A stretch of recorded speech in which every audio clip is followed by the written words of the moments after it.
Hello, my dear students. In today's video, we are going to discuss about the different options of the home tab. आज हम home tab की बात करने जा रहे हैं कि होम टैब में कौन कौन से ऑप्शंस है। जो हमारा लास्ट वीडियो था उसमें फॉर्मेटिंग क्या होती है ये समझाने के लिए मैंने आपको होम टैब में फॉन्ट ग्रुप के कुछ भी ऑप्शंस बताए थे, like superscript, subscript, strike through etcetera, है ना। आज हम पैराग्राफ ग्रुप की बात करेंगे। एक तो आज मैं आपको एक बहुत ही इम्पोर्टेंट कमांड बताने वाली हूँ जिसके थ्रू हम रैंडम टेक्स्ट जनरेट करते हैं। अब रैंडम टेक्स्ट का क्या मतलब है? अभी सपोज जैसे मैं आपको कुछ एक्सप्लेन करना चाह रही हूँ, तो उस एक्सप्लेनेशन के लिए मुझे कुछ कंटेंट चाहिए मेरे वर्ड फाइल में, वर्ड डॉक्यूमेंट में। तो उसको मैं या तो ये हो सकता है कि मैं पूरा पूरा वापस से लिखूं, मतलब पूरा पूरा स्टार्टिंग से टाइप करूं कुछ कंटेंट, या फिर there is a command which is the random command और we can say the random function. तो हम रैंडम फंक्शन लिखते कैसे हैं वो हम देखते हैं। सबसे पहले तो मैं साइज बढ़ाना, आप सभी को पता है कि हम साइज कैसे बढ़ा सकते हैं। इसको मैं बोल्ड भी कर देती हूँ। अब देखिए, अब मुझे क्या चाहिए, मैं यहाँ पे कुछ रैंडम टेक्स्ट जनरेट करना चाहती हूँ, तो मैं क्या करूंगी, रैंडम फंक्शन को यूज करूंगी। इक्वल टू RAND, ये फंक्शन का नाम होता है, रैंडम फंक्शन। इसके ब्रैकेट में आप चाहो तो ब्रैकेट बंद करके सेमीकोलन लगा सकते हो। पहले open bracket, close bracket and put a semicolon and press enter की। तो अब इससे क्या होता है, ये जो रैंडम फंक्शन है इसको आपको ये बताना पड़ता है कि आपको कितने पैराग्राफ्स जनरेट करने हैं। सपोज करो मुझे 4 पैराग्राफ्स जनरेट करने हैं, तो ये जो ब्रैकेट ओपन और राउंड ब्रैकेट क्लोज किया है इसके अंदर हमें 4 लिखना पड़ेगा और हम फिर एंटर प्रेस करेंगे। ठीक है। अब इसमें हमें सेमीकोलन नहीं लगाना था, ठीक है, सेमीकोलन मत लगाइएगा, वो एक्सेल का मुझे ध्यान रह गया। हम इसमें सेमीकोलन नहीं लगाएंगे, सीधा सीधा हम क्या लिखेंगे, हमने लिखा इक्वल टू रैंडम और एंटर की। अगर आप कुछ नहीं डालते हैं तो देखिए, एक बार मैं इन सबको डिलीट करती हूँ। अगर मैं सीधा सीधा यहाँ पे लिखती हूँ इक्वल टू रैंडम, तो it generates 5 paragraphs. But suppose मुझे चाहिए खाली 2 ही पैराग्राफ चाहिए, तो मैं ब्रैकेट में 2 लिख दूंगी और एंटर कर दूंगी। तो अभी देख रहे हैं आप लोग, सिर्फ 2 ही पैराग्राफ्स इंसर्ट हुए हैं। अब ये जो पैराग्राफ्स इंसर्ट हुए हैं ये माइक्रोसॉफ्ट वर्ड ऑटोमेटिकली आपको इंसर्ट करके देता है। Fine, I hope it is clear to you. Now see, suppose you want to make a list, आपको कोई लिस्ट बनानी है ना, list of items you want to make. जैसे कि suppose you want to make a list of subjects. तो normally जब भी हम कोई लिस्ट बनाते हैं तो लिस्ट में हम क्या करते हैं, लिस्ट की हम नंबरिंग करते हैं, जैसे 1 2 3 4, या फिर हम कोई साइन या बुलेट्स लगा देते हैं। तो वो कैसे लगाया जाता है, पहले हम लिख लेते हैं। जैसे एक हुआ कंप्यूटर फंडामेंटल्स, एक हुआ जनरल इंग्लिश, एक हुआ general Hindi.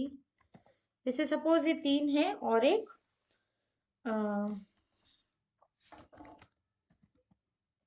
Something, will write these 3 only right now. Okay, now I want कि इन तीनों को मैं नंबरिंग देना चाहती हूँ या मैं लिस्ट बनाना चाहती हूँ। तो यहाँ पे देखिए,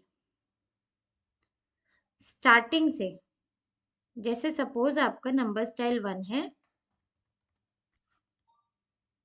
यहाँ से हम नंबर स्टाइल सेलेक्ट कर सकते हैं। 1 2 3 4 चाहिए, कैसा चाहिए आपको, ओके किया। तो देखो यहाँ पे आ गया 1 2 3 4। Can you all see this? इनमें ऑलरेडी भी बने हुए आते हैं, देखो। अब आप इधर ये just look at this how it changes. अगर यहाँ 1 2 3 डॉट वाला चाहिए, ब्रैकेट वाला चाहिए, रोमन नंबर्स वाला चाहिए, एबीसी ए वाला चाहिए, जो भी आपको चाहिए वो आप यहाँ से सेलेक्ट कर सकते हो। तो ये कहाँ से आते हैं, ये आते हैं बुलेट्स। ये पैराग्राफ ग्रुप में होम टैब है हमारा, पैराग्राफ ग्रुप है, इसमें ये बुलेट्स होते हैं और ये नंबर्स होते हैं। तो इसी तरह से अगर आपको नंबर्स की जगह चाहिए कि हम बुलेट्स लगाएं, तो हम यहाँ से जो भी बुलेट्स आपको अच्छा लग रहा हो वो आप बुलेट भी सेलेक्ट कर सकते हो। आई होप ये आपको समझ में आ गया है कि हम बुलेट्स और नंबरिंग्स किस तरह से यहाँ पे एंटर करते हैं। अब देखिए, ये तो हुआ हमारा बुलेट्स एंड नंबरिंग का। अब देखो ऊपर ये जो हमने पैराग्राफ्स इंसर्ट किए थे, मैं हर पैराग्राफ पे आपको एक डिफरेंट टाइप ऑफ अलाइनमेंट बताती हूँ। What is alignment? सबसे पहले तो अलाइनमेंट होता क्या है?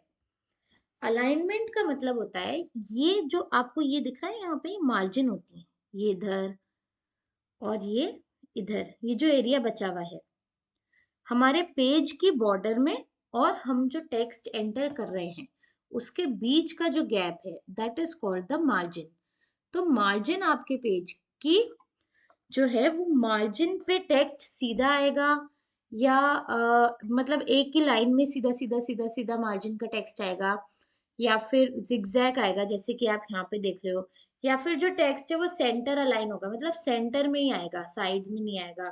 तो ये these are different different alignments. तो माइक्रोसॉफ्ट वर्ड में we have 4 types of alignments. सबसे पहला होता है लेफ्ट अलाइनमेंट। ये देखो इस पे मैं लेफ्ट अलाइनमेंट लगाती हूँ जरा, तो आपको दिख रहा है लेफ्ट मार्जिन पे तो स्ट्रेट आ रहा है और राइट मार्जिन से जिगजैग आ रहा है। फिर हम ये दूसरा पैराग्राफ लेते हैं, इसको हम, ये होता है सेंटर अलाइन, इसको हम सेंटर अलाइन करते हैं। अब सेंटर अलाइन में क्या हो रहा है, मैं यहाँ पे लिख देती हूँ सेंटर अलाइनमेंट, और ये हमारा था लेफ्ट अलाइनमेंट। ठीक है, so centre align is clear I hope. अब ये जो मेरे पैराग्राफ्स हैं कुछ, इस पे मैं लगाती हूँ राइट अलाइनमेंट। ठीक है, अब राइट अलाइनमेंट कैसे लगाएंगे, देखो हमने इसको सेलेक्ट किया, ये वाला होता है हमारा राइट अलाइनमेंट, अलाइन राइट, इसका शॉर्टकट की होता है कंट्रोल+R। इसी तरह लेफ्ट सेंटर का होता है कंट्रोल+E, और लेफ्ट का होता है कंट्रोल+L। सो दिस इज, इसको मैं राइट अलाइन कर देती हूँ। तो आपको डिफरेंस समझ में आ रहा है? लेफ्ट में देखो ये इधर से सीधा आ रहा था, राइट जब मैंने किया तो ये कंटेंट इस मार्जिन से यहाँ पे सीधा आ रहा है, और ये जो है इसको मैं ऐसा करती हूँ,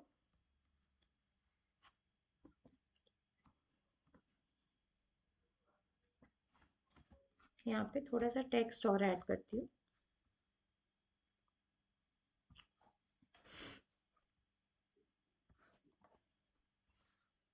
अब it will be more visible to you.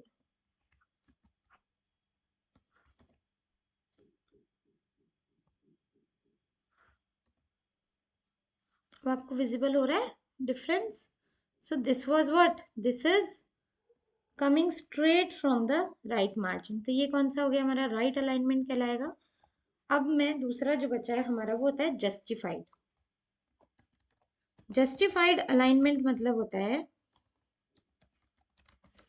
कि आपका जो टेक्स्ट है वो दोनों ही मार्जिन पे, लेफ्ट मार्जिन और राइट मार्जिन, दोनों ही मार्जिन से प्रॉपर स्ट्रेट लाइन में आएगा।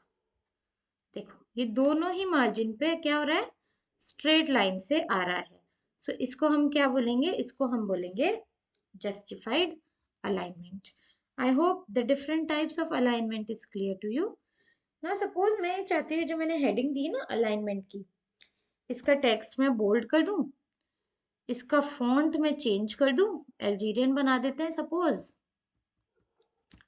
इसका साइज मैं इंक्रीज कर दूं, और इसका कलर भी मैं सोच रही हूँ थोड़ा सा मैं चेंज कर देती हूँ। तो ये मैंने करा। अब मैं चाहती हूँ कि जो मैंने चेंजेस किए हैं, all these changes are reflected on all the headings given by me. तो मैं क्या करूंगी, मैंने इस कंटेंट को सेलेक्ट किया, ये फॉर्मेट पेंटर देख रहे हैं आप क्लिपबोर्ड ग्रुप में, होम टैब के क्लिपबोर्ड ग्रुप में फॉर्मेट पेंटर पे गई। अब आप देखो जब मैंने फॉर्मेट पेंटर पे क्लिक किया तो मेरा जो कर्सर है टेक्स्ट के पास आने पे पेंट ब्रश टाइप का कुछ हो गया है ना, दिख रहा है पेंट ब्रश टाइप का। तो जहां भी मैं पेंट ब्रश को पेंट कर दूंगी वहां पे वो सेम टाइप का अलाइनमेंट आ जाएगा। समझ में आ रहा है? इसी तरह मैं वापस करती हूँ, इसको सेलेक्ट किया, फॉर्मेट पेंटर पे गई, सेंटर अलाइनमेंट को सेलेक्ट किया, तो ये भी वैसे ही हो गया। फिर फॉर्मेट पेंटर पे गई, लेफ्ट अलाइनमेंट को सेलेक्ट किया, तो ये सारे जो फॉर्मेटिंग थी जो हमने लास्ट वीडियो में डिस्कस की थी, वो फॉर्मेटिंग इन सभी पे अप्लाई हो गई। I hope the different types of alignment is clear to you. आप सभी को सारे डिफरेंट टाइप्स ऑफ जो अलाइनमेंट्स थे वो क्लियर हो गए। अब अलाइनमेंट के और इसके बाद में एक हमने जो बात नहीं की थी वो थी मल्टी लेवल लिस्ट की, भी मैं बात कर लेती हूँ एक बार आपसे। मल्टी लेवल लिस्ट क्या होता है? जैसे सपोज करो लिस्ट ऑफ सब्जेक्ट्स के साथ में मैं यहाँ पे कोर्सेज एंड सब्जेक्ट्स बना देती हूँ, ठीक है। इसे मैं डाल देती हूँ सबसे पहले आर्ट्स। आर्ट्स में आने वाले डिफरेंट डिफरेंट सब्जेक्ट्स कौन से होते हैं? सपोज आर्ट्स को मैंने लिया, मैं पहले आर्ट्स को, पुरानी वाली लिस्ट हम हटा देते हैं थोड़ी देर के लिए, है ना। हमने यहाँ से पुराना सब कुछ हटा दिया। अब मैं वापस से बना रही हूँ आर्ट्स, कॉमर्स और साइंस। ये मैं चाह रही हूँ 3 कोर्सेज हैं, 3 ब्रॉडर सब्जेक्ट एरियाज हैं, और इनमें आने वाले डिफरेंट डिफरेंट, या हम ऐसे करते हैं स्ट्रीम्स एंड कोर्सेज बनाते हैं।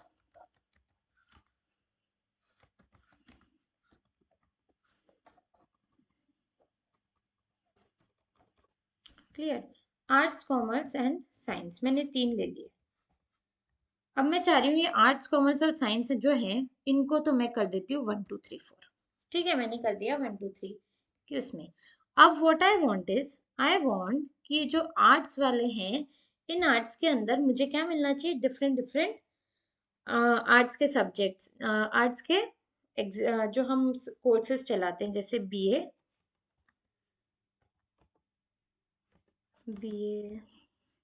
पास कोर्स,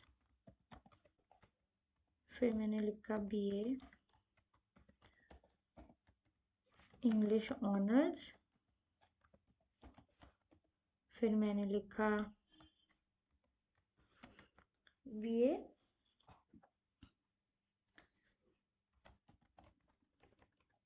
पॉलिटिकल साइंस।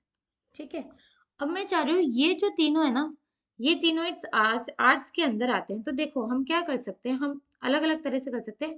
पहला तो है, हम यहाँ पे टैब की होती है आपके कंप्यूटर पे, कीबोर्ड में एक की होती है TAB, टैब की होती है। उस टैब की को जब मैं प्रेस करूंगी ना यहाँ पे आर्ट्स के अंदर आके,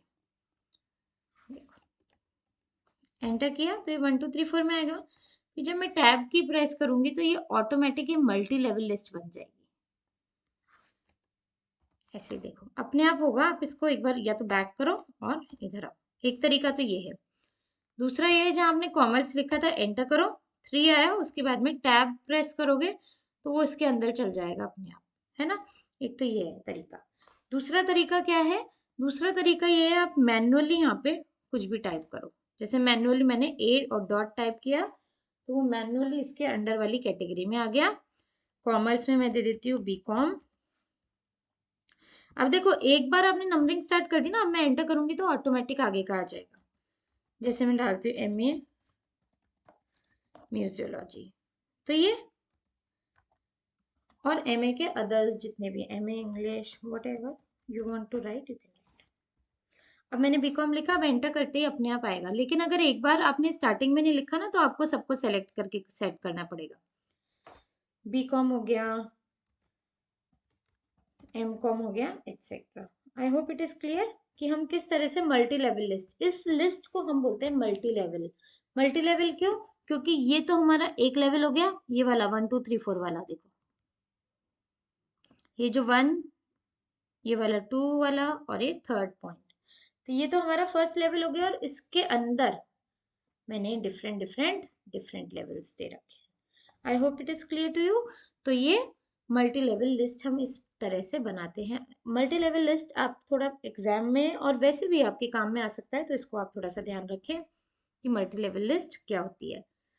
now once you now we have completed this alignment और ये simple bullets, numberings and multi level list. आप जब भी अपने कर्सर को लेके जाएंगे ना इन पे, तो आपका इसके नेम्स पता पड़ जाएंगे कौन कौन से ऑप्शन है। अब देखो, मैंने क्या बोला था, हम इसके अंदर लेके जाएंगे और टैब की प्रेस करेंगे। अगर किसी को समझ में नहीं आ रहा, सपोज कि भाई टैब की क्या होती है, सपोज साइंस में मुझे समझ में नहीं आ रहा टैब की क्या होती है, तो ये देखो आप, ये दिख रहा है आपको, इंक्रीज इंडेंट, और ये होता है decrease indent. Increase indent tab की का काम करता है। जैसे मैं इस पे क्लिक करूंगी ना, तो ऑटोमेटिक जो भी आपका टेक्स्ट है वो मार्जिन से थोड़ा सा 5 स्पेसेस आगे खिसक जाएगा। ठीक, तो ये ऑटोमेटिक आ गया। जैसे बीएससी बायो आ गया। अब मैं चाहती हूँ बीएससी बायो के अंदर भी कुछ और आए, तो मैं वापस से क्या कर दूं, इसको प्रेस कर दूं, तो ये इसके भी अंदर की एक लिस्ट आ गई। I hope it is clear कि हम किस तरह से इसका इंडेंट का यूज करते हैं। इंडेंट का यूज एक तो ये हो गया कि हम मल्टी लेवल लिस्ट में काम ले रहे हैं। दूसरा क्या होता है, सपोज आप कोई कंटेंट टाइप कर रहे हो ना, you are typing some content, और उस कंटेंट में आप इसका कोई सब पार्ट शो करना चाह रहे हो, मतलब जब भी हम सब पार्ट ये कुछ शो करना चाहते हैं या मार्जिन से इंक्रीज करना चाहते हैं, तो हम ये इंक्रीज इंडेंट को अप्लाई कर सकते हैं। देखो जहाँ पे ये 2 पैराग्राफ्स थे हमारे, ये रहा, इसमें हम इंक्रीज करके दिखाती हूँ मैं आपको। इस पे क्लिक किया, इंक्रीज इंडेंट, तो ये इंक्रीज हो गया। वापस करना है पीछे, तो डिक्रीज इंडेंट भी हम कर सकते हैं। जैसे यहाँ पे सपोज मैंने गलती से इसको इंक्रीज कर दिया और मैं चाह रही हूँ बीएससी केमिस्ट्री लिखना, लेकिन केमिस्ट्री तो इसी का ही पार्ट है ना, तो मैं क्या करूंगी, यहाँ पे लाऊंगी वापस से ये बैक वाला डिक्रीज इंडेंट कर दूंगी, तो ये वापस बैक चल जाएगा। जितने भी लेवल आपको बैक भेजना है उतने लेवल आप इसको बैक भेज सकते हो, ये पीछे खिसक जाएगा। I hope increase indent decrease indent is clear to you. अब इसके बाद में ये जो एक और इम्पॉर्टेंट चीज इसमें जो बचती है वो ये है हमारा, ये टेक्स्ट सेलेक्ट किया, ये होती है लाइंस और स्पेसिंग। आपके सेंटेंसेस के बीच में डिफरेंट डिफरेंट जो लाइंस आपके पैराग्राफ के सेंटेंसेस में है, और आपके डॉक्यूमेंट में डिफरेंट डिफरेंट जो पैराग्राफ्स हैं, उन सभी के बीच में कितना आपको डिस्टेंस रखना है वो हम यहाँ से सेट करते हैं। ये बढ़ गया, 1 किया था तो कम हुआ 1.15, ये तो गिवन है। ये है ऐड स्पेस बिफोर पैराग्राफ, ये हर पैराग्राफ के बीच में स्पेस एक्स्ट्रा ऐड कर देगा।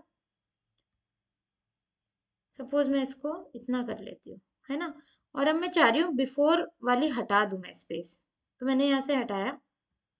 आफ्टर पैराग्राफ भी हटाना है तो वो भी हम हटा सकते हैं। अगर मुझे इसके और ऑप्शंस चाहिए, तो आप ये देख रहे हैं लाइन स्पेसिंग ऑप्शंस, यहाँ पे जाएंगे, अलाइनमेंट, आउटलाइन लेवल, अभी देखो इंडेंटेशन जो हम यहाँ से कर रहे थे वो यहाँ पे भी आ रहा है।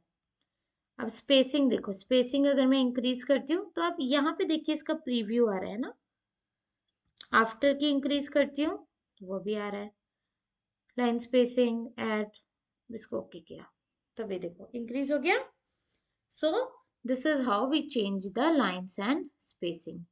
Now what is this, this is the shading, colour behind the selected text. आपका जो टेक्स्ट सेलेक्टेड है उसके पीछे आपको कौन सा कलर रखना है, that you can select from here, वो आप यहाँ से सेलेक्ट कर सकते हो। ठीक है, so this is nothing but the shading option।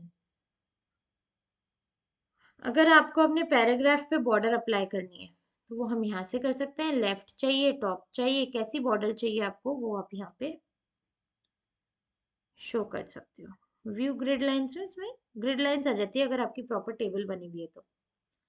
अब ये होता है left to right text direction. देखो दिख रहा है आपको difference, can you see, text का डायरेक्शन जो है, यहाँ पे तो क्या हो रहा था, नॉर्मली जब हम लिखते हैं तो हम लेफ्ट साइड से राइट साइड हमारा टेक्स्ट जाता है। इसमें क्या हो रहा है, राइट साइड से लेफ्ट साइड, मतलब इधर आ रहा है। दिख रहा है आपको चेंज, इसको हम नॉर्मली यूज नहीं करते हैं। अभी कुछ सॉर्टिंग है, जैसे हमारी लिस्ट है, इसको मुझे सॉर्ट करना है, तो मैंने इसको सेलेक्ट किया, ए टू जेड ऑप्शन पे गई, सॉर्ट बाय पैराग्राफ। ईच ये आपको ध्यान रखना पड़ेगा that each option which we give here in numberings and bullets is treated as a single paragraph. उसको एक सिंगल पैराग्राफ की तरह ट्रीट किया जाता है। असेंडिंग ऑर्डर चाहिए कि डिसेंडिंग चाहिए, जो भी चाहिए यहाँ से सेलेक्ट करो। अगर आपको मल्टी लेवल सॉर्टिंग चाहिए तो वो एक एक करके आप यहाँ पे डाल सकते हो। अब देखो चेंज हो गया, पहले ऊपर क्या रहा था, इंग्लिश आ रहा था, और इस तरह से अभी ये चेंज हो गए सारे। I hope it is clear to you. ये होता है पैराग्राफ मार्क।